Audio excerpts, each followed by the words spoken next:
Hey guys, मैं रोहित मौर्य आप सभी को स्वागत करता हूं बैक टू साइंस क्लासेस में। हम इसमें 9th क्लास की एनसीईआरटी साइंस को कवर कर रहे हैं। सारा का सारा जो सिलेबस है हमारा हिंदी माध्यम में हम कवर करेंगे। अब तक हम लेसन 1 में पढ़ चुके हैं पदार्थों के बारे में। फिर हमने पदार्थों की अवस्थाओं के बारे में पढ़ा था। ठोस, द्रव, गैस के बारे में अणुओं के आधार पर हमने पढ़ा था क्या क्या कंडीशन रहती हैं। उसके बाद हमने क्वथनांक, गलनांक के बारे में पढ़ लिया, गुप्त ऊष्मा के बारे में पढ़ा था। और आज का जो हमारा टॉपिक है इसमें हम ऊर्ध्वपातन के बारे में पढ़ेंगे। तो दोस्तों, यदि आपने अभी चैनल को सब्सक्राइब नहीं किया हो तो सब्सक्राइब कर लें और अपनी अपनी नोटबुक निकाल लें, जिससे कि जो मेन चीज़ें आएँ, टॉपिक आए, उनको आप नोट करते रहें। हम अपनी वीडियो को शुरू करते हैं। देखते हैं ऊर्ध्वपातन की क्रिया क्या होती है। इसे समझने के लिए हम एक छोटा सा एग्जाम्पल लेते हैं। ऊर्ध्वपातन को समझने के लिए हम क्या करेंगे, इसके लिए समझने के लिए आपने कपूर देखी होगी। कपूर किस अवस्था में होती है? हाँ, बिल्कुल सही, आपने उत्तर सोच लिया होगा। कपूर हमारी ठोस अवस्था में होती है। जब हम इस कपूर को जलाते हैं तब क्या होता है? कपूर जब हम जलाते हैं तो कपूर के जलाने पे ऊष्मा प्राप्त होती है, ठीक है। लेकिन ऊष्मा के अलावा क्या होता है?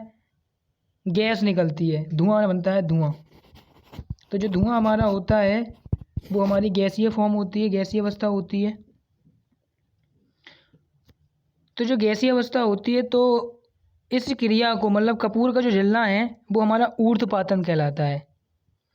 ऊर्ध्वपातन में होता क्या है कि कोई भी पदार्थ है, पदार्थ को जब हम गर्म करते हैं या जलाते हैं तो पदार्थ सीधे सीधे ठोस अवस्था से द्रव्य अवस्था में ना बदलकर गैसीय अवस्था में बदल जाता है।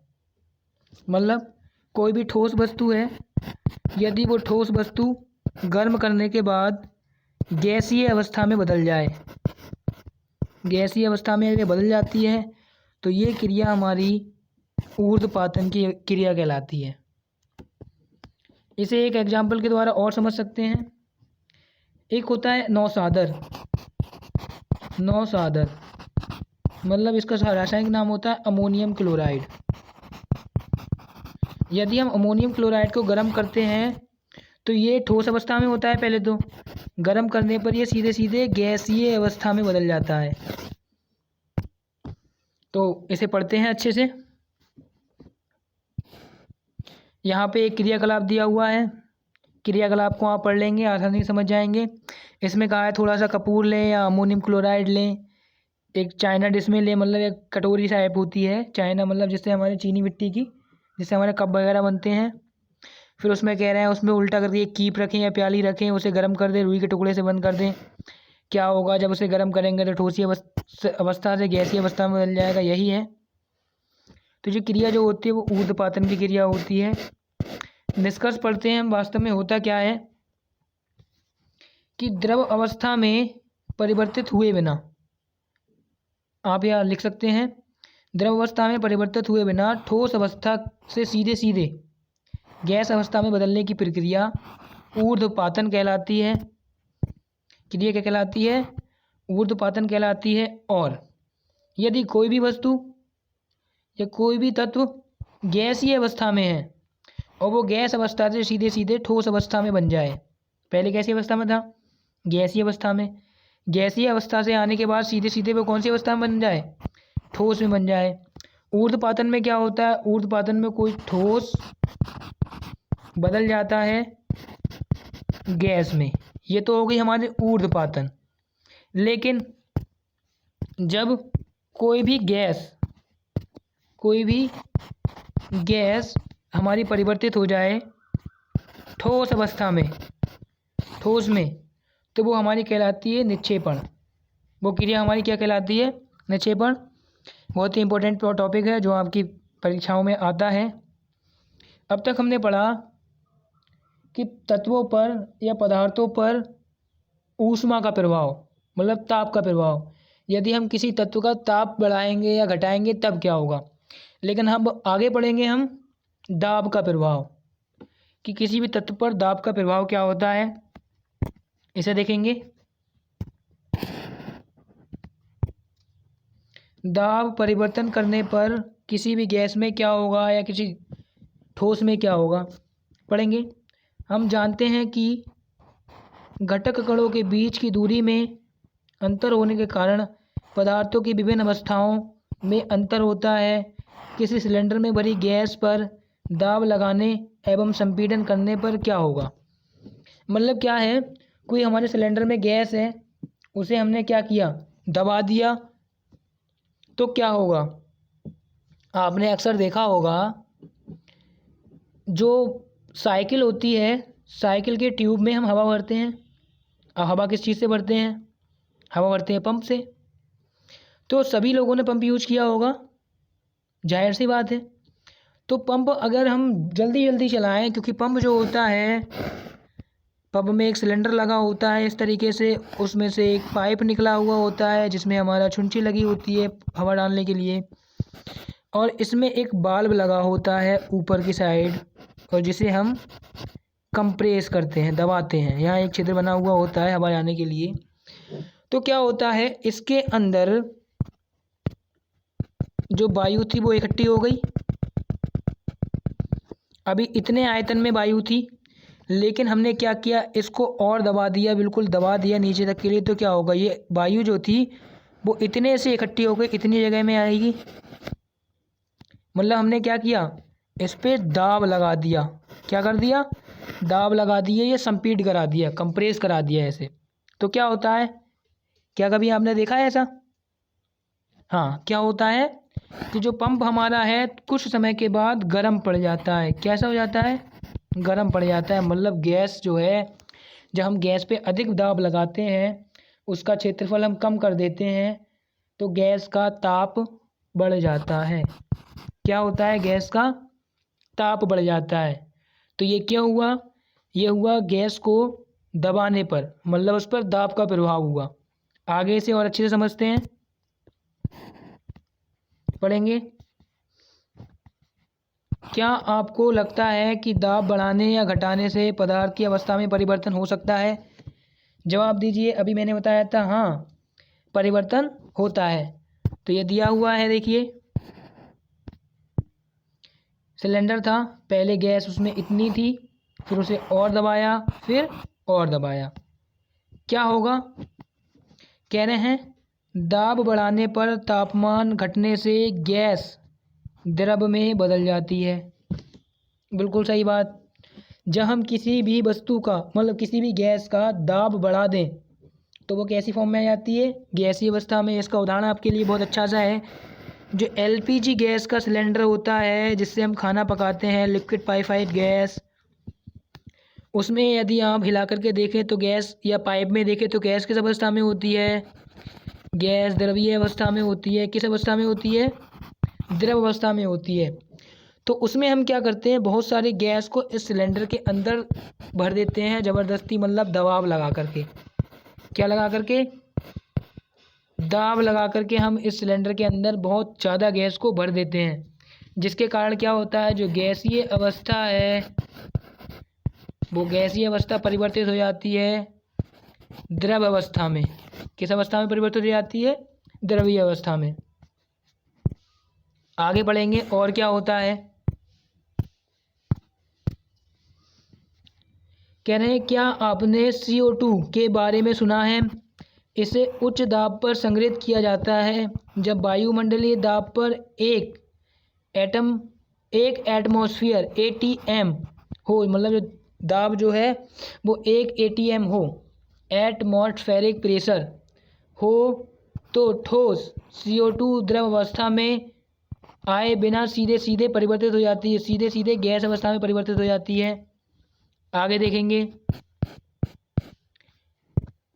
हो जाती है। यही कारण है कि ठोस कार्बन डाइऑक्साइड को शुष्क बर्फ कहते हैं।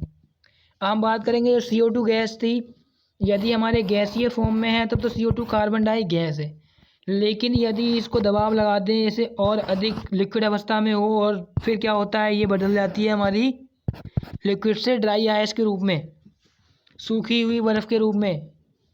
आगे बढ़ेंगे, इस तरह हम कह सकते हैं कि पदार्थ की अवस्थाएं यानी ठोस, द्रव, गैस दाब और ताप के द्वारा तय होती हैं।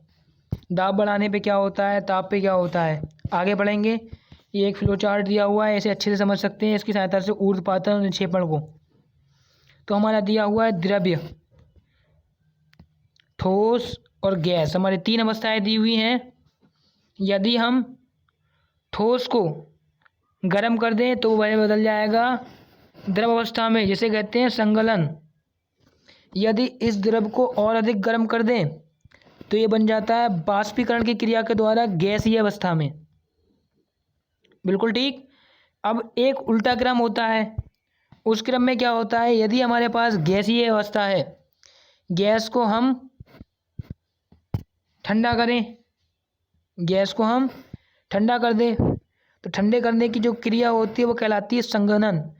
संघनन की क्रिया क्या होती है, जो गैसीय अवस्था है, गैसीय अवस्था जो है, गैसीय अवस्था का द्रव अवस्था में बदलना संघनन कहलाता है। कभी कभी आप लोगों ने देखा होगा, जब भी हम पानी को गर्म करते हैं किसी बर्तन में और उसके ऊपर ढक देते हैं ढक्कन से, कुछ समय बाद क्या होता है, अगर पानी खौलने लगता है तो ढक्कन के ऊपर जाकर वाष्प इकट्ठी हो जाती है। क्या होता है, वाष्प इकट्ठी हो जाती है। लेकिन जैसे ही हम ढक्कन हटाते हैं तो वो बूंदें जो वाष्प थी, वाष्प ठंडी होकर के बन जाती है द्रव अवस्था में। मतलब जब भी ढक्कन उठाते तो पानी की बूंदें, वाष्प की बूंदें नीचे गिरने लगती हैं। वही क्रिया जो क्रिया थी गैसीय अवस्था का ठंडा होकर द्रव अवस्था में बदलना कहलाता है संघनन, कंडेंसेशन। तो ये संघनन कहलाता है। अभी द्रवीय अवस्था थी, द्रवीय अवस्था का ठंडा होना मतलब जमना, ये हमारी एक अवस्था है। आगे हम बात करेंगे ऊर्ध्वपातन। ऊर्ध्वपातन क्या होता है, ऊर्ध्वपातन है कि कोई ठोस है, सारी अवस्थाएं यहाँ से कंप्लीट हो जाएंगी आपकी। कोई ठोस अवस्था से अगर सीधे सीधे गैसीय अवस्था में कोई सी बदल जाए तो वो कहलाता है हमारा ऊर्ध्वपातन। इसी के विपरीत यदि कोई गैसीय अवस्था में चीज़ है, गैस से सीधे सीधे ठोस अवस्था में बदल जाए तो वो कहलाती है निक्षेपण। तो आई होप आपके समझ में आ गया होगा। आगे बढ़ते हैं। आगे हम इसमें पढ़ेंगे बाष्पीकरण की क्रिया। बाष्पीकरण क्या होता है, बाष्पीकरण आप जानते हैं कि जो जल है या द्रव है, द्रव अवस्था का सीधे सीधे गैसीय अवस्था में बदलना, गैसीय फॉर्म में बदलना बाष्पीकरण कहलाता है। इस क्रिया को आपने बड़े अच्छे तरीके से पढ़ा होगा। जब भी हम किसी द्रव को गर्म करें तो इसका जो अणु है, अणु का तापमान बढ़ जाता है, जिसके कारण क्या होता है, जो अणु है ऊपर की ओर गति करने लगते हैं, क्योंकि प्रत्येक जो अणु है वो गति करने के लिए गति करने के लिए स्वतंत्र होता है, जिसके कारण क्या होता है, अणु गति करने लगते हैं। बाष्पीकरण में क्या होता है, बाष्पीकरण में जो अणु होते हैं, अणु ऊष्मा लेकर के मतलब उन्हें और अधिक जब ऊर्जा मिल जाती है तो उनकी गतिज ऊर्जा बढ़ जाती है, जिसके कारण वह सतह से दूर हो जाते हैं, उड़ने लगते हैं। ये क्रिया हमारी बाष्पीकरण कहलाती है। अब बाष्पीकरण के कुछ उदाहरण देखेंगे। बाष्पीकरण मतलब जल का उबलना, जल का उबलना। उबलने पे क्या होता है, वाष्प निकलती है बर्तन से, बाष्पीकरण की अभिक्रिया। इसी प्रकार कपड़ों का सूखना, कपड़ों का सूखना, कपड़े कब सूखते हैं, क्योंकि कपड़े धुले थे हमने पानी से, तो कपड़ों के अंदर पानी होता है, लेकिन इन्हें हम खुला छोड़ दें तो क्या होता है, कपड़ों से जल जो है सूरज की किरणों के द्वारा बाष्पीकृत हो जाता है, मतलब वायु में उड़ जाता है। कपड़ों का सूखना भी हमारा बाष्पीकरण की ही अभिक्रिया है। और इसे समझने के लिए हम और उदाहरण का यूज करेंगे।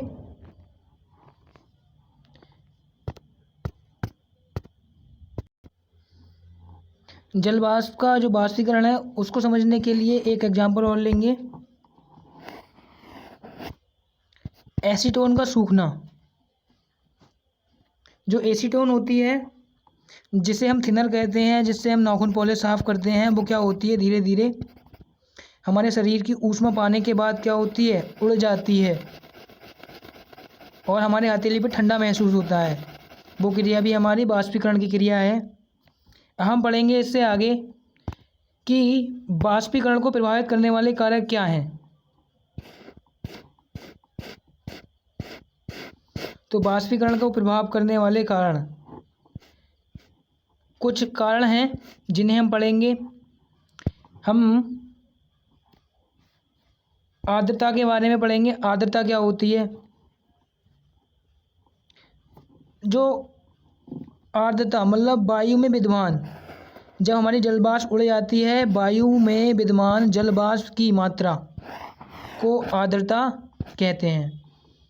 मतलब जो कपड़े थे, कपड़े से हमारा जो वाष्प निकल के गया वो कहाँ इकट्ठा हो गया, वायुमंडल में। तो जो वायुमंडल में इकट्ठा जो हुआ पानी वाष्प के रूप में, वो हमारा कहलाता है आर्द्रता। हमारे यहाँ पे वाष्पीकरण पूरा होता है। अब कुछ क्वेश्चन है जिनको उत्तर आपको देने हैं। उन उत्तरों को जानने के लिए हम पहले पढ़ते हैं वाष्पीकरण के कारण ऊष्मा, मतलब वाष्पीकरण के कारण शीतलता कैसे प्राप्त होती है। कभी कभी क्या होता है, जल वाष्प जब बनता है तो वाष्पीकरण की क्रिया होने के साथ साथ हमारे लिए ठंडक भी प्राप्त होती है, शीतलता भी प्राप्त होती है। इसे समझने के लिए हमें समझना होगा क्या होता है जब बर्फ़ पिघलता है। बर्फ़ जमने की अपेक्षा जब बर्फ़ पिघलता है तो पहाड़ी क्षेत्रों में ठंड अधिक लगती है। ये एक बहुत ज़्यादा फेमस क्वेश्चन है जो बार बार परीक्षाओं में पूछा जाता है। क्वेश्चन इस तरीके से पूछा जाता है, क्या कारण है कि जल का बर्फ़ जमना जो एक क्रिया है, उसके अतिरिक्त जब बर्फ़ पिघलता है, जमता है, तब तो हमारे लिए अधिक शीतलता प्राप्त नहीं होती है, लेकिन हमारे लिए जब पिघलता है, पिघलते हुए बर्फ़ में अधिक ठंडी क्यों लगती है। ये फैक्ट भी है। पहाड़ी इलाकों में जब बर्फ़ गिरती है तब इतनी ठंड नहीं पड़ती, लेकिन जब वो बर्फ़ पिघलती है तो हमारे लिए बहुत अधिक ठंड लगती है। ऐसा ही प्रयोग आपने भी घर पे किया होगा। कभी कभी हम बर्फ़ का टुकड़ा लेते हैं, उसे पानी में भिगो करके पिघलाना शुरू करते हैं। जब टुकड़ा हमारे हाथ में होता है तब इतनी ठंड नहीं लगती, लेकिन जैसे ही हम उसे पानी में घोलना शुरू करते हैं ठंड में बहुत ज़्यादा लगने लगती है। ऐसा क्यों? तो इसे समझने के लिए हम एक कॉन्सेप्ट पढ़ेंगे कि क्या होता है कि हमारा कोई बर्फ़ का टुकड़ा है। अब इस बर्फ़ का टुकड़ा है तो इसका तापमान, बर्फ़ कब बना, जब इसका टेम्परेचर बहुत लो हो गया, कम हुआ। अब पिघलाने के लिए हमें किस चीज़ की आवश्यकता पड़ेगी? ऊष्मा की। किस चीज़ की ज़रूरत पड़ेगी? ऊष्मा की। अब मान लीजिए वातावरण में स्वतंत्र है। जब वातावरण में स्वतंत्र है तो इसके चारों ओर क्या होगी? ये हवा है, वायु है, सब में क्या है? वायु है। जब वायु है तो वायु में कुछ ना कुछ तो ऊष्मा होगी। वायु में कुछ ना कुछ तो ऊष्मा है, बिल्कुल होती है, जिसके कारण हमारी वायु ठंडी नहीं दिखाई देती। वायु में ऊष्मा होती है। या हम इसे हथेली पे रख लें बर्फ़ के टुकड़े को, तो ये पिघलने लगता है और हथेली हमारी ठंडी होने लगती है। तो ये प्रोसेस क्यों होता है? अब जो चारों तरफ की ऊष्मा थी, तो इसने पिघलते समय पे जो चारों तरफ की ऊष्मा थी उसे अपने अंदर एब्जॉर्ब करना शुरू कर दिया। क्या करना शुरू कर दिया? अपने अंदर ऊष्मा को अवशोषित करना शुरू कर दिया। जब ये ऊष्मा लेगा तभी बर्फ़ पिघलने लगेगा। अब जब चारों ओर की ऊष्मा थी, यहाँ से इसने ऊष्मा अपने अंदर ले ली, तो ये खाली जगह जो रह गई, इस जगह पे क्या हुआ? ऊष्मा की कमी हो गई। इस जगह पे ऊष्मा की कमी हो गई। जब यहाँ ऊष्मा की कमी हो गई तो तापमान में क्या आ गई? गिरावट आ गई। तापमान में आ गई गिरावट, मतलब कमी। जब तापमान में कमी आई तो ये जो सरफेस जो खाली रह गई, यहाँ से ऊष्मा जब निकल गई तो इसका तापमान कम हो गया और यहाँ पर हो गया ठंडा। कैसा मौसम हो गया? ठंडा। या हमने अपने हाथ की हथेली पर बर्फ़ को जब रखा, जब हमने अपने हाथ की हथेली पर बर्फ़ को रखा तो क्या हुआ? जब हमने अपने हाथ की हथेली पर बर्फ़ को रखा तो इसने क्या किया? जो आसपास की हमारी जो ऊष्मा थी, आसपास की ऊष्मा जो थी या जो हमारी हथेली में हमारे शरीर में जो ऊष्मा थी, उस ऊष्मा को इस बर्फ़ ने ग्रहण कर लिया।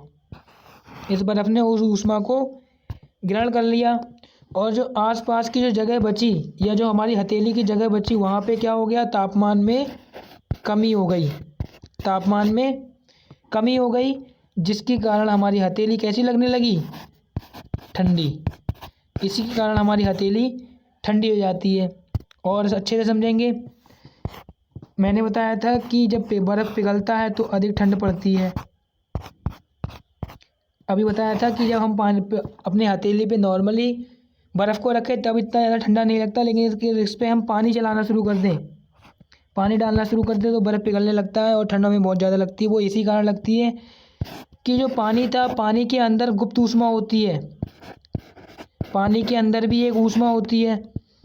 अभी हमारे हाथ पे था रखा हुआ, तो इसने हमारे हाथ से ऊष्मा को ग्रहण किया। जब हमारा हाथ था तो उससे कुछ ना कुछ ऊष्मा ग्रहण करी। ऊपर से हमने डाल दिया पानी, तो पानी के अंदर की जो ऊष्मा थी, इस बर्फ़ ने वो ऊष्मा भी ग्रहण कर ली। तो यहाँ का जो पानी था, पानी का भी टेम्परेचर बहुत कम हो गया और जो हथेली थी हमारी, हथेली का भी टेम्परेचर बहुत कम हो गया।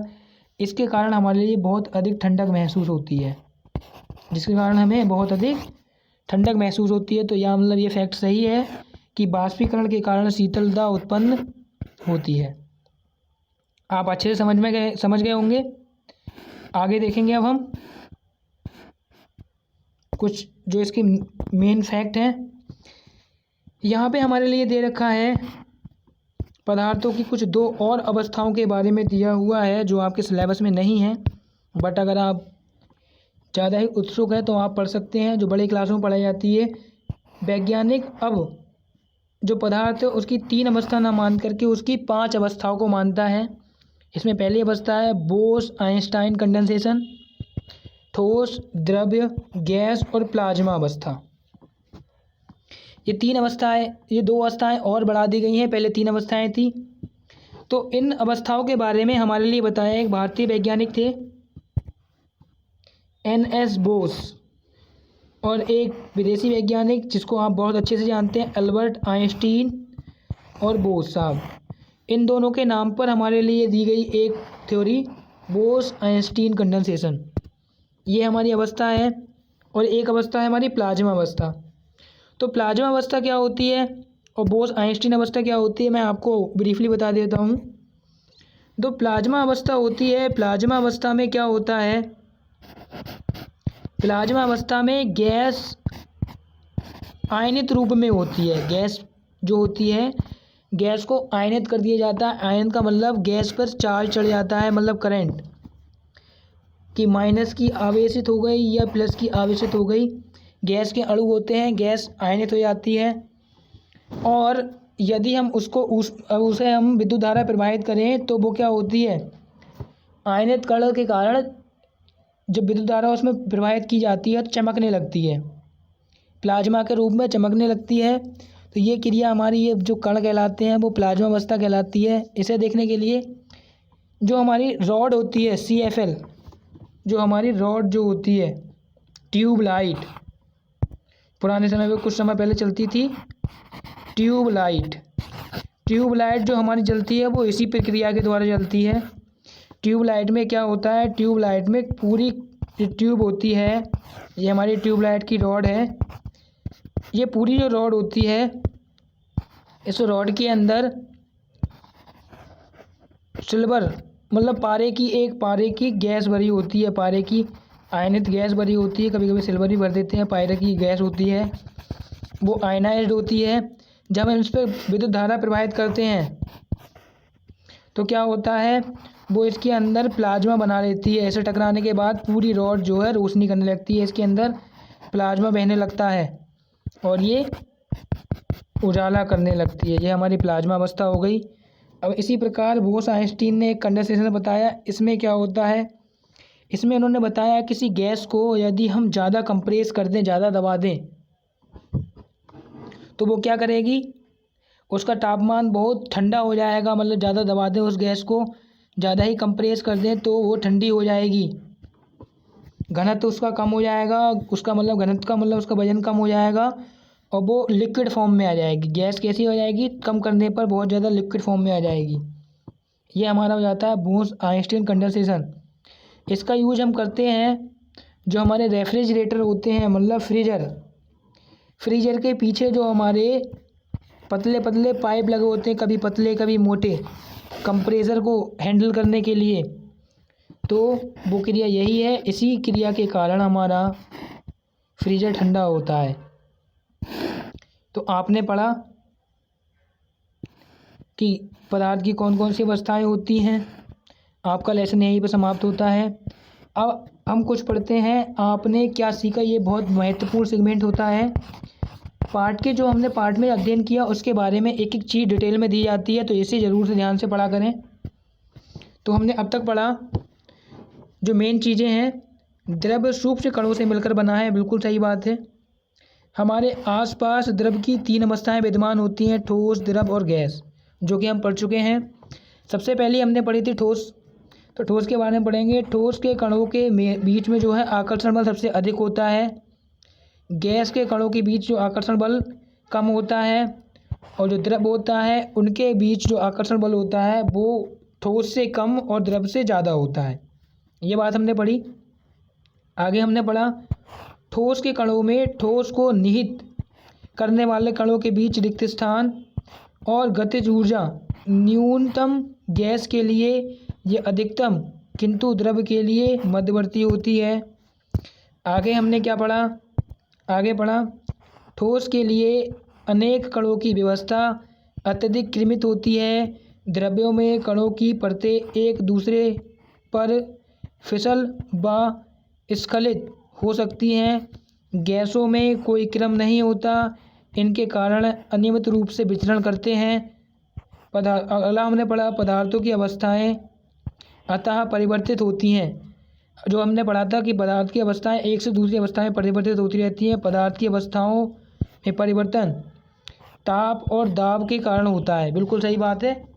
जो पदार्थ की अवस्थाओं में परिवर्तन जो होता है, या तो हम ताप बढ़ा दें या फिर दाब बढ़ा दें, इसके कारण परिवर्तन होता है। फिर हमने पढ़ा ऊर्ध्वपातन।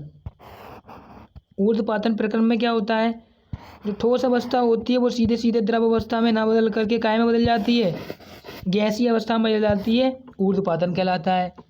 इसके विपरीत कोई गैसीय अवस्था ठोस अवस्था में बदल जाती है तो ये प्रक्रम क्या कहलाता है, निक्षेपण कहलाता है। आगे हमने क्या पढ़ा, क्वथनांक की समष्टि परिघटना, जिसमें समष्टि के कण द्रव अवस्था से वाष्प अवस्था में परिवर्तित हो जाते हैं।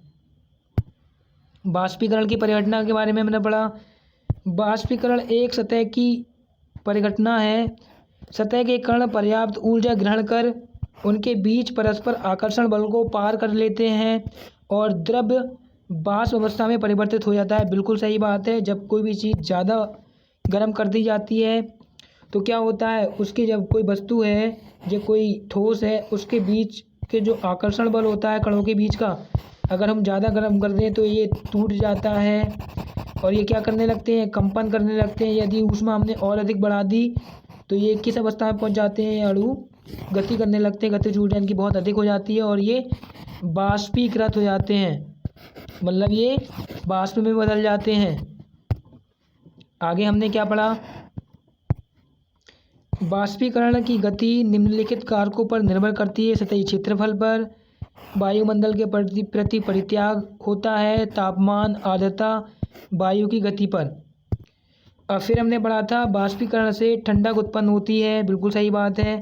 आगे हमने पढ़ा वाष्पीकरण की गुप्त ऊष्मा ताप की वह मात्रा है जो 1 किलोग्राम द्रव को वायुमंडलीय दाब पर द्रव से के क्वथनांक पर गैसीय अवस्था में परिवर्तित करने पर प्राप्त होती है।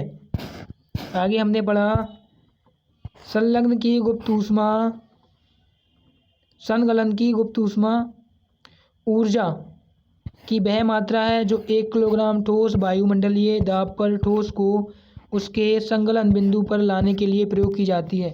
तो ये सारी चीज़ें हमने पढ़ रखी हैं। अब यहाँ पर हमारा आता है बहुत इम्पोर्टेंट टॉपिक जो आता है, मापने के लिए कुछ राशियाँ दी हुई हैं। जैसे कि हम द्रव्यमान को मापते हैं, मापना मतलब तोलना किसी चीज़ को, तो उसे तोलने के लिए कुछ इकाइयाँ दी हुई हैं। इसमें निम्न प्रकार है। ताप, सबसे पहला आता है ताप। ताप को हम नापते हैं केल्विन में, डिग्री सेंटीग्रेड में भी नापते हैं। लंबाई, किसी चीज़ को लंबाई अगर हमें मापनी होती है तो उसे मीटर में नापते हैं, इसे एम से लिखते हैं। इसी प्रकार किसी चीज़ की हमारे लिए संहति मतलब द्रव्यमान को नापना होता है तो द्रव्यमान नापते हैं केजी में, किलोग्राम भार को हम नापते हैं किलोग्राम में। जो भार हमारा है उसे नापते हैं न्यूटन में। आयतन को मापते हैं घन मीटर में।